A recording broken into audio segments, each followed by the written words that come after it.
குடிநீர் கொடுப்பதை நிறுத்தினாங்க, எலக்ட்ரிசிட்டி நிறுத்தினாங்க, பஸ் டிரான்ஸ்போர்ட் நிறுத்தினாங்க.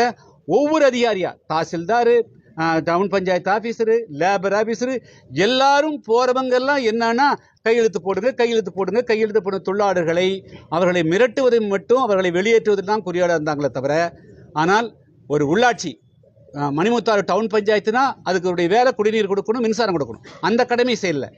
இந்த தொழிலாளிகள் மாவட்ட ஆட்சியர் இடத்துல புகார் கொடுக்கிற போது அந்த புகார் வெளியே போன விரட்டி அது குப்பை தொட்டியில் போட்டார் ஆச்சுங்களா. ஃபாரஸ்ட் அஃபீஷியல்ஸு தினமும் 20 வண்டி 30 வண்டியில் இங்கிருந்து குதிரைவெட்டி டீபில் தங்கிறதுக்கும் மேனேஜர்ஸ் வீட்டில் தங்க வைக்கிறதுக்கும் அனுமதிக்கிறாங்க. ஆனால் தொழிலாளி குழந்தைகள் பள்ளிக்கு போகக்கூடிய, கல்லூரிக்கு போகக்கூடிய வந்தால் ஃபாரஸ்ட்டு கேட்டில் நிறுத்திட்டு அவங்க அப்பா அம்மாவுடைய டிக்கெட் நம்பர் சொல்லணும், அவங்களுடைய ஆதார் கொடுக்கணும். இந்த மாதிரி கொடுமைகள் தமிழ்நாட்டில் இந்தியாவினுடைய எந்த பகுதியும் இல்லாத அளவுக்கு அந்த தொழிலாளர்களை சுற்றி விளைச்சு போலீஸு, வனத்துறை, அதே போல் தொழிலாளர்துறை, அதே உள்துறை, ரெவென்யூ எல்லாரும் சேர்ந்து அவங்களை கசக்கி பிழிந்தா இது என்ன நியாயம்? எனவே தான்